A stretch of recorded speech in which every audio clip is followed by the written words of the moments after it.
কয়েক ঘন্টার অপেক্ষা, তারপরেই 15ই আগস্ট। তাই ভাবলাম সুজির একটা তেরঙ্গা কেক আপনাদের সাথে শেয়ার করি।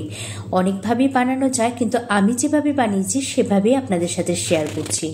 প্রথমে একটা কড়াইয়ে একটু ঘি দিয়ে দিলাম, তারপরে একটা ছোট বাটির অর্ধেক বাটি সুজি তার মধ্যে দিয়ে একটু নাড়াচাড়া করে ফুড কালার মেশানো জল তার মধ্যে দিয়ে দিলাম, দিয়ে একটু নাড়াচাড়া করে চিনি দিয়ে একটু আঠা আঠা ভাব হলে স্টিলের বাটিতে অল্প ঘি মাখিয়ে সুজির অরেঞ্জ ব্যাটারটা তার মধ্যে ঢেলে দিলাম। একইভাবে সাদা রঙের সুজির ব্যাটার বানিয়ে নিলাম, যার মধ্যে এলাচ আর একটু দুধ অ্যাড করেছিলাম। একইভাবে গ্রিন সুজি রান্না করে নিয়েছিলাম, যেভাবে অরেঞ্জ সুজি রান্না করেছিলাম, শুধু অরেঞ্জ ফুড কালারের জায়গায় গ্রিন ফুড কালার মিশিয়েছিলাম।